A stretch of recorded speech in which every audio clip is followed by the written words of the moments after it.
This is continuing coverage of United States versus Sean Diddy Combs from the Hidden Killers podcast and True Crime Today. It all starts with a hotel hallway. No audio, just grainy surveillance footage. A man in a white towel storms out of a room. He happens to be Sean Diddy Combs. He's angry. He's moving fast. And then a woman, Cassie Ventura, we've all seen this, appears.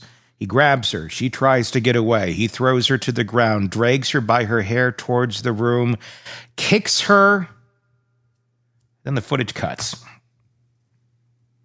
That silent security video played for a jury in a federal courtroom was the first time most people saw what Cassie had lived through. But for her, it wasn't a breaking point. It was just one moment. And what she described as years of physical abuse, emotional control, and orchestrated denigration. The public saw it in that hallway in 2016. She says it was nothing new. It was routine. I mean, that's what he allowed people to see, knowing he was going to be in a hotel hallway when he was running out, doing all that, knowing there's security cameras here. And he still thought to himself, oh, well, I'll pay this off.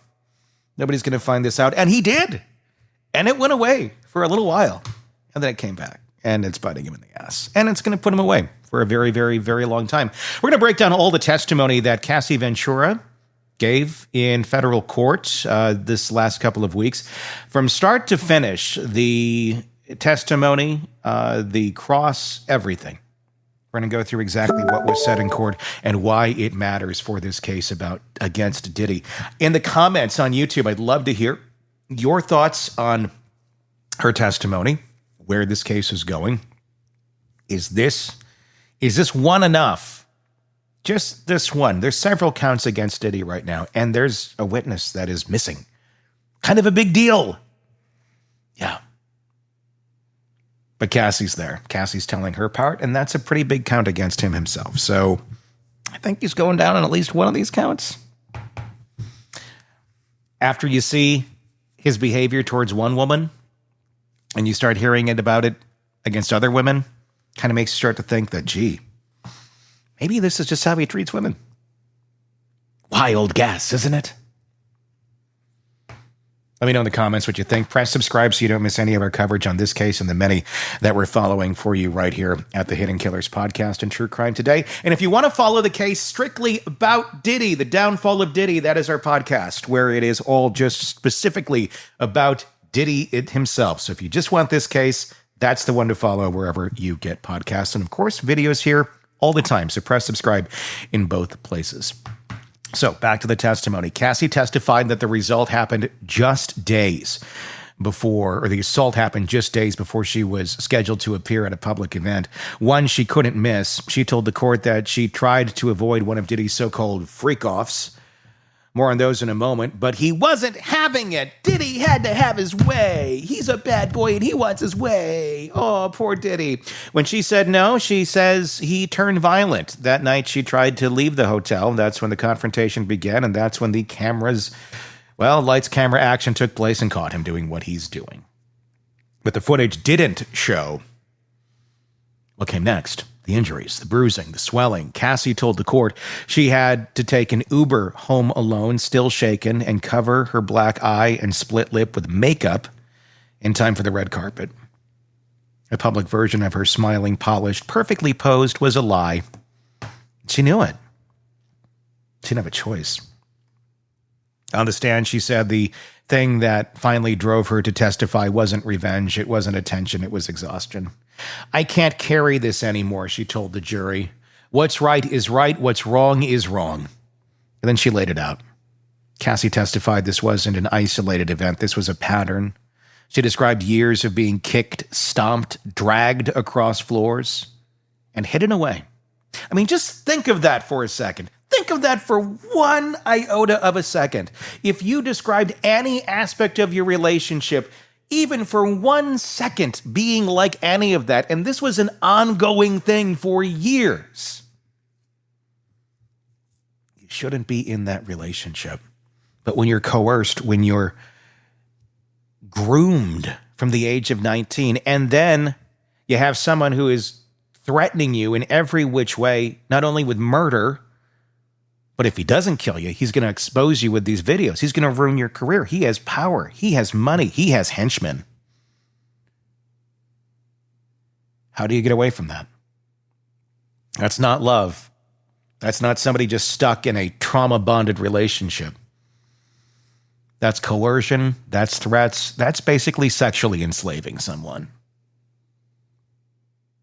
She recounted one incident in Las Vegas where the beating was so brutal, a bodyguard started crying when he saw her face. According to her testimony, Diddy kept her out of the public view until her injuries faded, until she looked presentable again. Damn. Be really hard to be that bodyguard, I think. Be really hard not to pull your weapon and just take Diddy out right then and there. If you saw somebody abuse another human being the way that Diddy has done to Cassie, I'm not even going to say alleged anymore. Look at the fucking video. He has. Be really hard. I'll tell you what, if I were Cassie's dad and that was my daughter, Diddy be dead. Diddy be dead. Diddy be off that balcony like he liked to hold women off of, emulating Suge Knight, which I think is really pathetic and funny at the same time.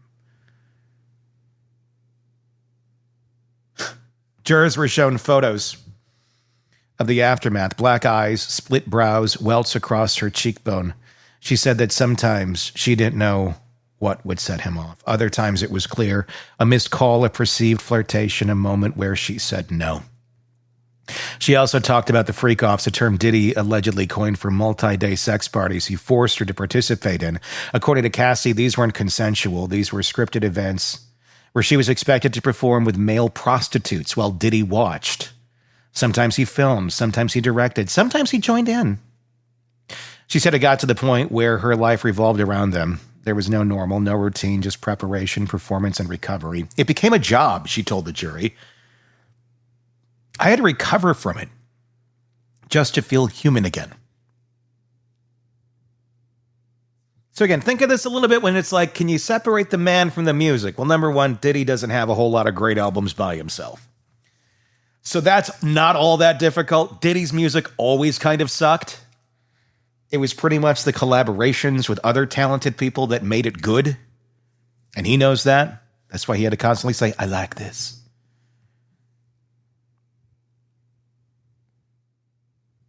But can you separate the two? I mean, people still somewhat listen to R. Kelly. People still listen to Michael Jackson. I'll admit I do. But these are hard facts and hard truths with video. Can you keep listening to the music if you liked it at one point in time? That's a big caveat, if you liked it at one point in time. Because again, I got to tell you, worked in radio for 20-some years in Top 40 when he was at the peak of his existence. And there ain't one Diddy album or Diddy song that was exclusively Diddy that's like a banger, like you're going to keep out forever because it's just Diddy. No, it was all other people. I can't think of one song that was his alone that was like, this is a hit forever. I can't think of one where it was just him. Can you? Is there any Diddy song that's just him? Come With Me was okay. But again, it's a ripoff of the older song. The one where he samples Sade, which is another song that's actually sampling Sade, what the hell was it? Satisfy You? Satisfy You. There's no original material from Diddy. It's always on the back of somebody else, if you notice. Anyway, I digress. There's a clinical numbness in the way she described it, like she's rehearsed it 1,000 times in her head before saying it out loud. That didn't make it any less painful to hear. She said she didn't fight back because she knew what would happen if she did. She testified that Diddy's control wasn't just physical, it was psychological. She told the jury that she had people follow her, that he tracked her phone, that if she didn't answer his calls immediately, he would bombard her with messages and threats. Sometimes he'd show up unannounced. Sometimes he'd send others to do it for him. And when she did what he wanted, she said she was rewarded with affection, a trip, a gift, a rare moment of peace. And that was always temporary. She described it like a cycle: abuse, regret, apology, honeymoon. And then back to abuse, over and over again. Cassie told the court she didn't go to the police because she was scared. She believed he could destroy her if he wanted to. I understood Sean's capabilities, she said, his access to guns, the threats that he made, what he could do. The courtroom, by most accounts, was silent as she spoke, not just listening, but gripped. This wasn't a tabloid story anymore. This wasn't gossip or speculation. It was testimony. It was evidence, and none of it was easy to hear. She described being hidden in hotels for days, isolated until her injuries faded. She talked about the fear of not knowing what version of him she'd get on any given day. She painted a picture of a man whose power wasn't just in his fists or fame. It was the ability to make her feel like she had no choice but to comply. According to Cassie, even leaving wasn't safe. She testified on the few occasions that she tried to pull away, things escalated. His threats became more specific, his anger more volatile. She said she stayed not because she wanted to, but because she feared the cost of leaving would be worse than the cost of staying. And so she stayed. Until now. Now, years later, she sat in the courtroom, pregnant, under oath, and no longer silent. And she walked the jury through her story moment by moment, year by year. She didn't flinch. It wasn't just the physical violence that stood out in her testimony. It was the sense of imprisonment. The way she described losing her sense of self, of becoming someone whose body no longer belonged to her. Someone whose silence had become its own form of survival. She didn't cry through most of her testimony, at least not publicly, but reporters in the room noted her voice cracking. She said, and they said that they saw her wipe away tears sometimes when she talked about the aftermath. The shame, the humiliation, the feeling of being watched, used, discarded. And the weight of finally saying it out loud. By the end of that day, it wasn't just a case about celebrity or scandal. It was about reckoning, a raw, unfiltered look at the inner life of a woman who says she was groomed, controlled, beaten, and broken, then forced to smile for the camera like none of it ever happened. Her testimony wasn't about the headlines. It was about what those headlines missed. The bruises you don't photograph, the moments you don't film, the violence that doesn't leave scars on the outside but hollows you out from the inside. Now with that foundation laid, the courtroom was bracing for what came next because after 4 days of direct testimony, it was the defense's turn to speak. There's an art to cross-examination. It's not always about disproving the witness. Sometimes it's about creating just enough doubt that the jury starts to hesitate. Sean Combs' legal team wasn't trying to erase what Cassie said. How could they after that video? Instead, they tried to reframe it, twist it, suggest that maybe what looked like abuse was actually a complicated love story, Satisfy you. Maybe she wasn't a victim. Maybe she was a willing participant, bitter about how it all ended. It must be, right? Because when your partner stomps on your head, what else could it possibly be? That was the tone the defense took when Cassie returned to the stand for the third day of testimony. After 2 days of lying out her story, this was the counterpunch. Combs' lead attorney, Anna Estevo, wasted no time. She went straight to Cassie's own words, text messages, emails, old conversations, dredged up and displayed in court.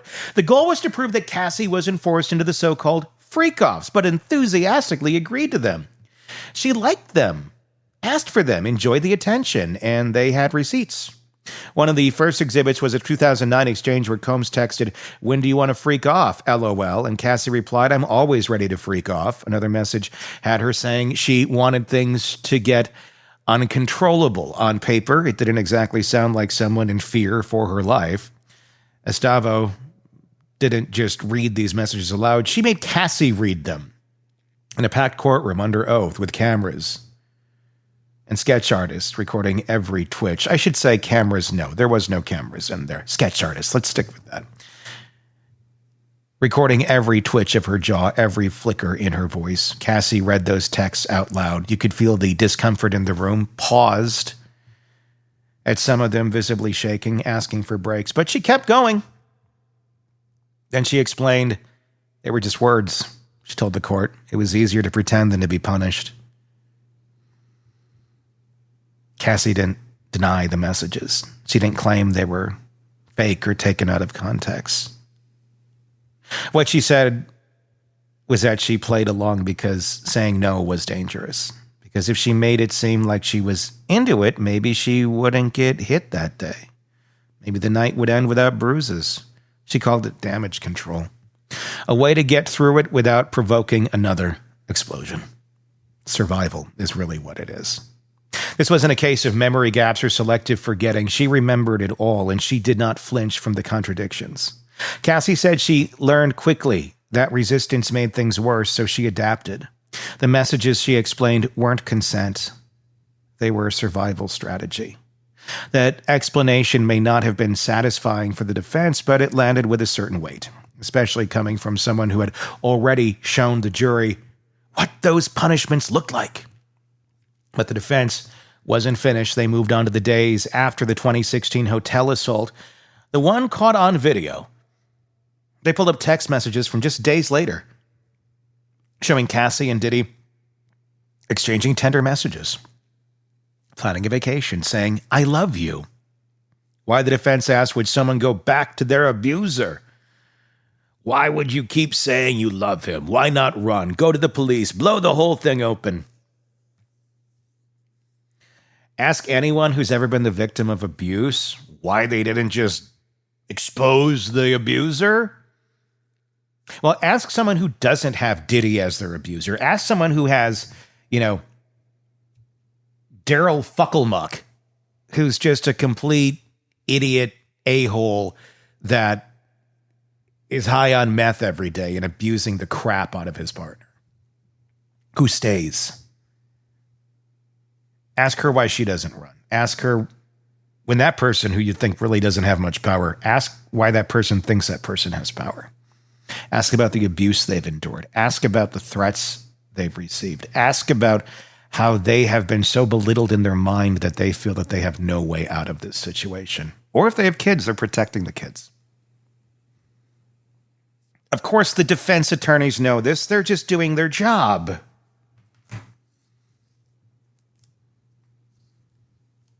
God. At the end of the day, you got to go back and sleep at night. And know that you just were asking the woman who you just saw get the crap beaten out of her by a man who we all know is a serial abuser. Why didn't you just leave? Well, how about this? How about we put you in the hotel room with Diddy? We'll let you go through it for a couple years, and then you tell me why you just didn't leave. I know, it's how it works. They got to do their job. I have good friends that are defense attorneys. I get it. It's just enraging when the evidence is there.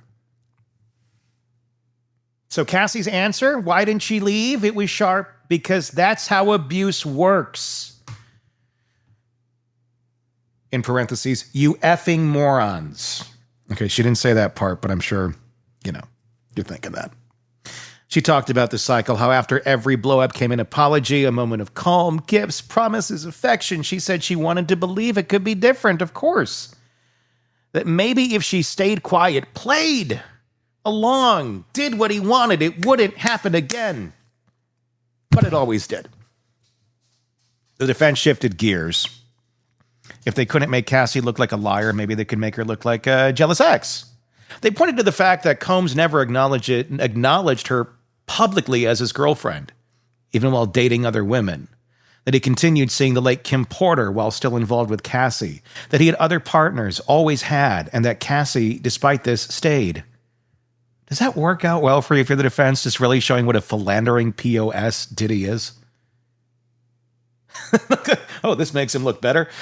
The implication was clear. She didn't leave because she didn't want to. She stayed because she was still in love with him. And when it ended, she was bitter. Or she had her head stomped on and said enough. One too many times with the head stomping. That to me is just like, if you're going to stomp on someone's head, I think you have to, in your mind, assume you may kill them at that moment. Because if you do, that's murder right there. You're really kind of taking a gamble, aren't you, if you're stomping on someone's head? Sorry if this seems crazy to me. I've never had the opportunity or the desire or will or ever had it cross my mind to stomp on someone's head.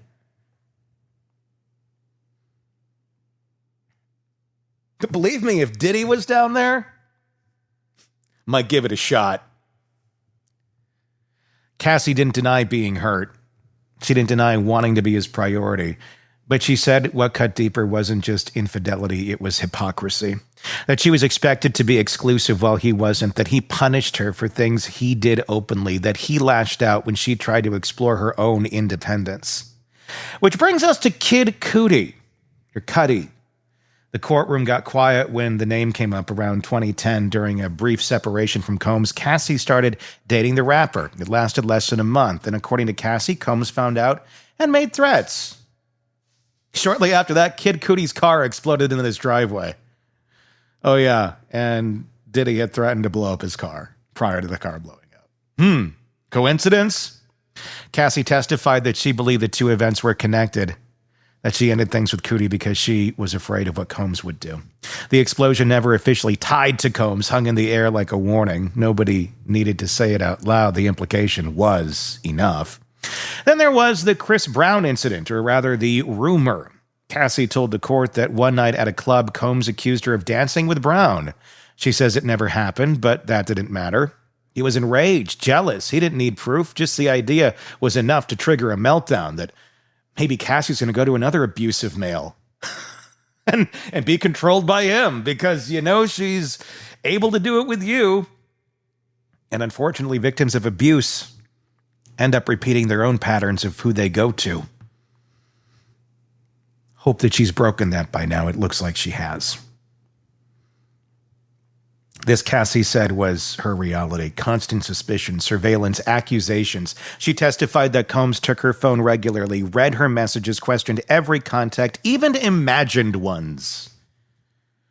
The court, already heavy with tension, hit another wall when the prosecution pushed back on how the defense was handling the cross-examination. Cassie had been on the stand for hours. The defense, they argued, had gone far beyond the scope of what was necessary. They accused Combs' lawyer of filibustering, deliberately dragging out the questioning, flooding the court with hundreds of exhibits at the last minute to buy time and wear Cassie down. And the judge agreed. By Friday afternoon, he'd had enough. He told the defense to wrap it up, and they had exceeded the time the prosecution had used by a wide length. The last-minute documents weren't going to delay proceedings any further. Cassie was excused. She would not be back until the next week. And as she stepped down, reporters noted that she looked physically and emotionally drained. Not performative, not theatrical, just done. She wiped her eyes, held her stomach, and walked out of the courtroom. No grand exit, no triumphant headline, just the end of 4 days that had pulled every piece of her story into the open. The defense had thrown everything at her, texts, flings, reconciliations, contradictions, and still she did not crack. She didn't try to sanitize her story. She let the mess sit, let the contradictions breathe, and in doing so, she gave the court what many called the most composed and devastating testimony they'd ever seen. And then quietly, she was gone.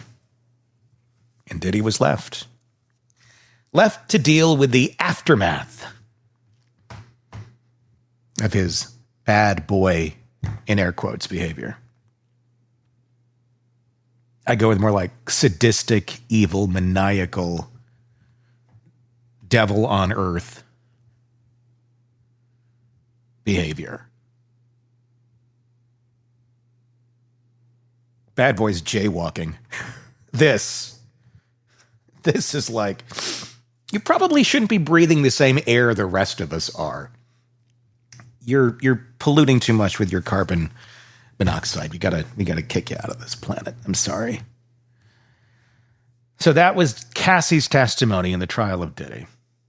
Your thoughts, please, in the comments on YouTube, on X, Twitter, whatever social platform you may be seeing this on. Be sure to press subscribe too so you don't miss any of our coverage on this case, because there's still a lot to come. Wherever you're listening, press subscribe. Whether you're watching us there, press subscribe. If you want just the Diddy case itself, we have a podcast for that, The Downfall of Diddy. That is us right there. We had it before TMZ started using the title, but it's like an easy title to use. I'm surprised no one else used it first. Anyway, please do subscribe. Let me know your thoughts. This is a case that, if you're like me, it just gets to you. Gets you that somebody could be that cruel, that horrible, that evil. But it's out there. It is out there. And he needs to account for it. I'm Tony Bruschi. We'll talk again real soon. The latest true crime stories, expert breakdowns, and shocking twists, all in one place. Press subscribe now to the Hidden Killers podcast and True Crime Today.